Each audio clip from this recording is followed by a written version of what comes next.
Good evening, I am doctor Ashutosh Gupta. तो आज हम बात करने वाले हैं फीटल लंग्स के बारे में, right.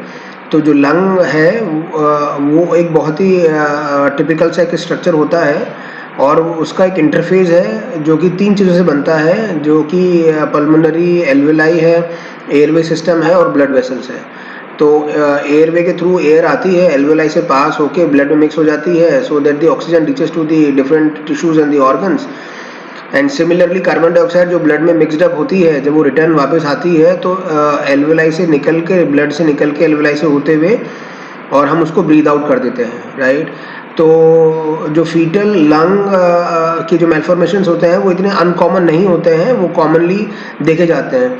Mostly they are benign and they are hematomatous lesion, right. And उसको सी पैम या सी कैम या ब्रोंकोपल्मोनरी सिक्वेस्ट्रेशन भी बोलते हैं, राइट। तो इनके कुछ तरीके होते हैं जिनसे हमको पता चलता है कि किस वैरायटी का वो है, लाइक मैक्रोसिस्टिक है या ब्रोंकोपल्मोनरी सिक्वेस्ट्रेशन है, आर्टीरियल सप्लाई है।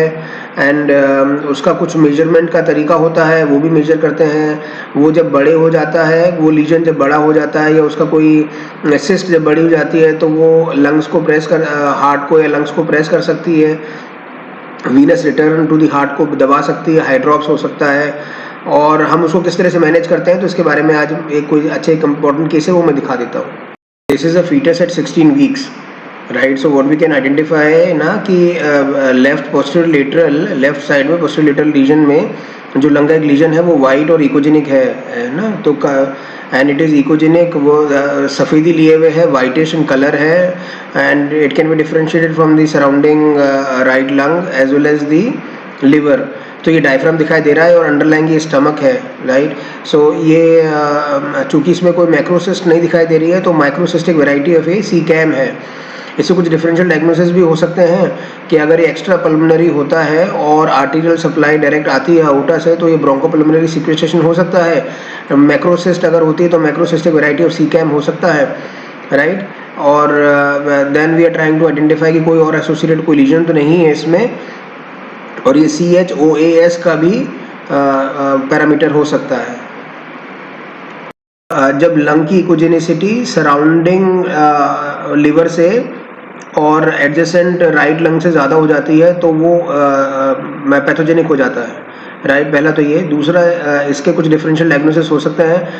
इसको सी कैम या सी पैम बोलते हैं और ब्रोंकोपल्मोनरी सिक्वेस्ट्रेशन भी हो सकता है। सी कैम 2 वैरायटीज़ के हो सकते हैं, माइक्रोसिस्टिक और मैक्रोसिस्टिक।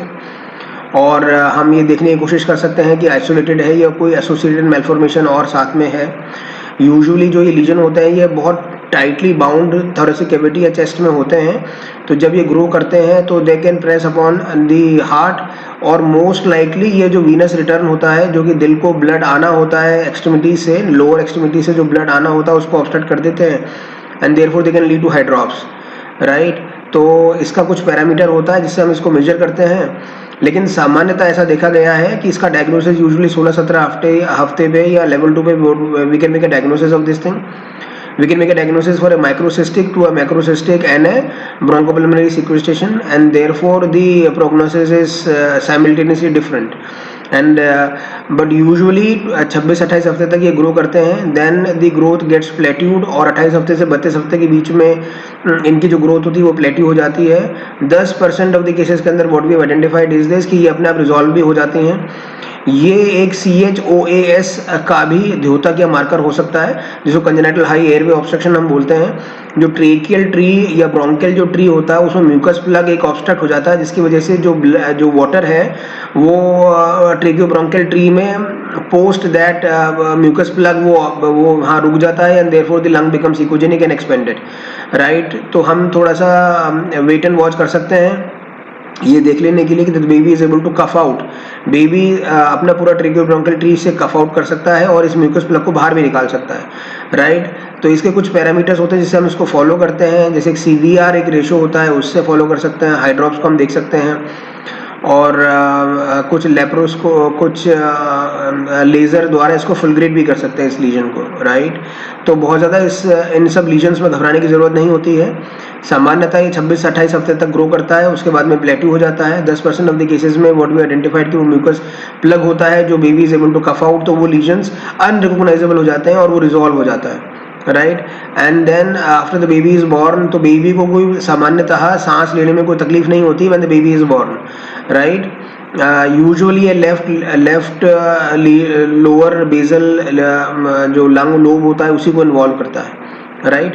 So this is the commonest variety of CCAM, which is microcystic and occupying the left posterior basal lobe of the left lung, right? Thank you very much for your patient listening.